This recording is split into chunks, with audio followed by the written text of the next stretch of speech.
Naboscopie ou épisode 5, intitulé De l'art pour l'art. Ainsi, nous allons arriver aux épisodes les plus intéressants dans lesquels nous allons étudier les paradigmes, notamment ici artistiques, donc l'histoire de l'art, et après avoir étudié dans le épisode 4 le milieu littéraire-médiatique germano-pratin. Venons-en maintenant au concept très moderne de l'art et de son culte, idée selon laquelle il n'est pas utile que l'œuvre ait un sens quelconque, sa seule existence étant déjà un objectif atteint quel que soit son sens, voire sa forme. Marc-Édouard Nab a élevé ce concept au plus haut point et ne peut concevoir écrire sur un sujet sans le traiter sous le prisme de son culte. Cette idée saugrenue, anti-traditionnelle et tout simplement déraisonnable est sortie gracieusement de cerveau malade de gens nommés parnassiens dans le monde littéraire. Le Parnasse est un mouvement né au XIXe siècle et qui a pour but d'écrire des poèmes dépourvus de tout engagement politique ou moral. Curieusement, le choix du mot vient du mont Parnasse, consacré à Apollon et aux 9 muses.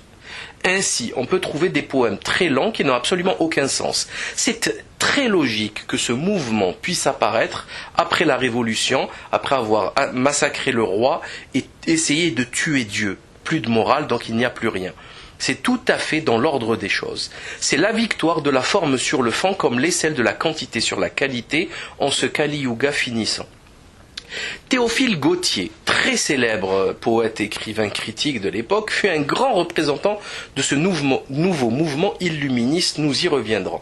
Cette idée stupide, involutive, va se répandre aux autres arts, comme la peinture par exemple, ou bien la musique, etc.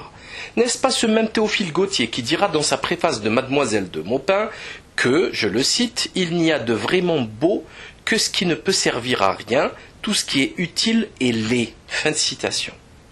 Faut l'oser celle-là. Fort curieuse déclaration puisqu'elle peut aussi s'appliquer à leur délire, par corollaire. Du fait même qu'ils estiment avoir atteint les cimes de la beauté et sa perfection, on peut sans risque se tromper, déclarer qu'ils ne servent absolument à rien. L'Occident, à force d'être illuminé par quelques culottés raclures, a fini par se brûler. Aussi peut-on définitivement affirmer que l'art est bel et bien mort. Il est d'ailleurs enterré depuis dans des musées. N'est-ce pas Lamartine qui disait « Je suis là des musées, cimetières des arts » ? Non pas que les musées européens soient quasiment tous garnis de pillages issus des colonies, non car c'est bien plus grave et plus profond. Ici aussi, il faut rappeler que les musées sont une création très moderne, puisqu'initialement, le musée était un temple religieux consacré aux muses, comme son nom l'indique. C'était surtout un lieu de recherche, un genre d'université, de sciences, financé par le roi et doté d'une grande bibliothèque, de laboratoires, observatoires astronomiques, etc. La prolifération en France des musées dans leur acception moderne se fera par la Révolution de 1789, en les emplissant des rapines des révolutionnaires, après les massacres innombrables et sanglants ayant frappé l'aristocratie et les congrégations religieuses. Il y a décidément toujours un crime derrière les bonnes actions de la révolution maçonnique. Rappelons ici la psychopathologie criminelle de certains qui allèrent jusqu'à exposer des êtres vivants, comme la Vénus Hottentote, voire son cadavre pendant près de 2 siècles. Il fallut une loi spéciale en 2002 pour la restituer à l'Afrique du Sud, pour qu'enfin elle jouisse d'une sépulture digne. Après cela, on vient nous rabâcher les oreilles, oser parler de civilisation. Il nous faut maintenant déconstruire ce charabia et revenir vers des fondamentaux plus sains afin de séparer le bon grain de l'ivraie. Il est donc essentiel de reprendre les concepts d'art et de métier. Pour ce faire, nous allons nous appuyer sur 2 articles de René Guénon que nous retrouvons dans son recueil intitulé « Mélange ». Il est très important de revenir aux concepts initiaux avant leur corruption par l'esprit moderne afin de ne pas être pollué par le travail de subversion des loges. En réalité, les arts et métiers n'ont été séparés qu'à l'époque moderne décadente. Le mot même d'artisan en est la preuve. Il est aisé d'observer et comprendre que les œuvres d'art les plus cotées de nos jours ont été à l'origine des ustensiles en usage courant à l'époque, tel le vase Ming par exemple vendu 16,3 millions d'euros en 2011 et qui n'était qu'un simple récipient utilisé au quotidien.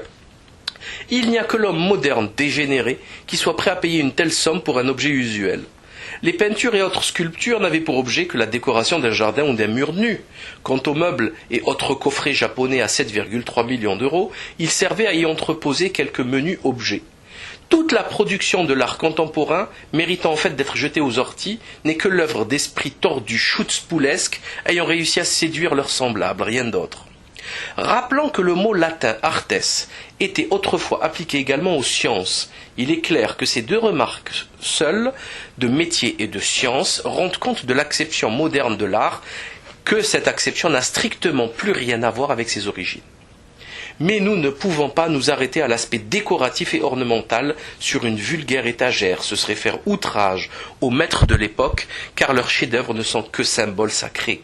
L'infrastructure de ces différents métiers est d'ailleurs quasiment toujours liée, par exemple, au nombre d'or, constante célèbre et preuve créationniste s'il en est, puisqu'elle se retrouve dans toutes les proportions des canons de beauté, voire même dans la portée musicale au niveau des fréquences.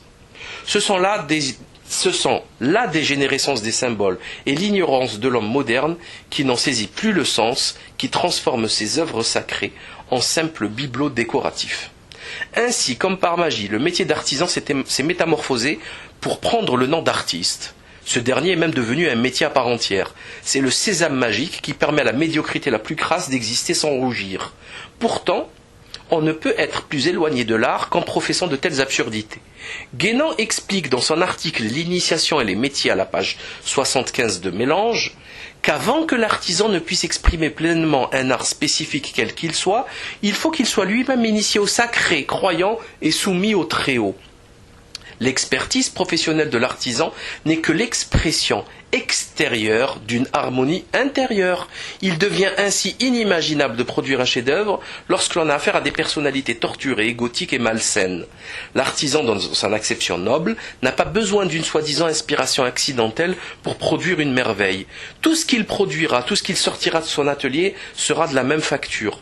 Pendant ce temps, les guignols et autres zozos modernes s'imbibent d'alcool et de drogues diverses pour espérer capter les bribes floues d'un monde qu'ils ignorent totalement. C'est pourquoi il n'y a plus de chef-d'œuvre depuis belle lurette et pour longtemps encore. Nous voyons donc par ces simples rappels que les frères Latruelle ne pourront qu'apprécier, mais jamais créer, que l'art moderne et son culte sont par nature antitraditionnels. C'est le résultat d'une subversion de l'ennemi pour avilir l'humanité comme elle ne l'a jamais été. Ne nous attend pas à rapporter des ventes aux enchères records amassant des milliards d'euros, tandis que nos semblables crèvent de faim ou de froid. Si en plus, certains y voient un moyen pour défiscaliser et payer moins de taxes, c'est encore mieux. Bien sûr, nous avons avec cela tout un paradigme moderne, putride, de la galerie d'art et de son conservateur tel le formol pour les cadavres d'une morgue, qui surgira et se présentera quasi systématiquement de gauche, prônant la promotion de la culture, subventionnée si possible par nos impôts. Retournons pour finir aux agents de la subversion qui ont instillé dans les esprits cette hérésie stupide. Le premier à l'avoir théorisé est le poète et critique d'art Théophile Gautier, même si Catulle Mendes veut lui en usurper la paternité. Ces deux personnages sont liés puisque Catulle a épousé Judith, la fille de Théophile. Le mouvement de Parnasse voulait juste que la rime poétique soit parfaite, même si la phrase n'avait aucun sens précis, un peu comme le rap d'aujourd'hui. Sauf que la dégénérescence s'accentuant, même la rime a fini par disparaître. Théophile Gautier sera même élu président de la Société nationale des beaux-arts. La fille de Théophile, Judith, sera également la maîtresse de Victor Hugo et une amie très proche de Wagner. À leurs noces, Catulle aura pour témoin un certain Villiers de l'Isle-Adam, rosicrucien passionné d'occultisme et proche d'Eliphas Lévy, comme le détaille parfaitement le professeur Drougard dans son article « Villiers de l'Isle-Adam et Eliphas Lévy ». Théophile écrira lui-même un roman intitulé « Spirit ». En effet, le spiritisme était très en vogue à cette époque précise et Victor Hugo en était un fervent adepte. Sur cette question, je renvoie l'auditeur à la lecture de l'excellent livre de l'erreur spirit de René Guénon. D'ailleurs, il est très intéressant de faire la remarque suivante. Nous avons quitté un monde traditionnaliste, donc spirituel, religieux, pour donc tuer Dieu et revenir vers un matérialisme des Lumières sans Dieu, et pourtant nous restons avec une élite extrêmement préoccupée par l'occultisme et le spirituel. C'est très curieux. Mais avant de s'intéresser aux invités de Judith et Catulle, arrêtons-nous un instant à ce dernier. Catulle Mendes est issu d'une lignée de juifs portugais nés à Bordeaux en 1841. Célèbre pour ses écrits érotiques et sa vie débauchée, il est aussi connu pour avoir présenté Eliphas Lévy à Hugo et d'avoir fait connaître la franc-maçonnerie à Guy de Maupassant. Je pourrais citer bien d'autres détails et liens très importants, mais le temps imparti à ce épisode ne permet pas d'approfondir autant la question. Permettez-moi cependant d'insister sur Judith Gautier.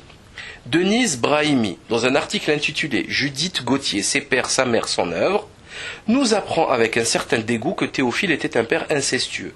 D'ailleurs, pour corser le tout, elle finira sa vie sans enfant, lesbienne, en couple avec une certaine Suzanne Meyer-Zundel, à laquelle elle lèguera sa maison et ses biens. Ainsi, nous avons succinctement étudié dans quel contexte et par quel esprit lumineux cette boutade du culte de l'art pour l'art a été inventée. En réalité par des esprits malades, dérangés et ténébreux, qui auraient dû rester sur le bas-côté de l'histoire de l'humanité. Il ne suffit pas de se réclamer de l'art pour parler juste ou réaliser de belles peintures. Il ne suffit pas de l'écrire avec un A majuscule pour être un artisan, car à ce moment-là, Booba et Lafouine seraient des artistes comme Bruel, Gérard Darmon ou Jeff Koons, un des plus cotés zozos de l'art contemporain et artiste préféré de Bernie Madoff au passage. Comble de la folie, Koons n'a jamais réalisé lui-même une quelconque œuvre, puisque c'est un ex-courtier en matières premières à Wall Street. Il se contente de glisser des idées à ses centaines d'assistants, et c'est vendu. Il y aura toujours des Berry et autres Pinault pour collectionner ces immondices. Ainsi est-il tout à fait logique et normal que des idées venues d'esprits attirés par l'abîme de la mort ne puissent produire qu'un ersatz d'art sans vie, s'échouant inexorablement dans les morgues glauques que sont les musées d'aujourd'hui. La boucle est bouclée et justice est faite. À suivre.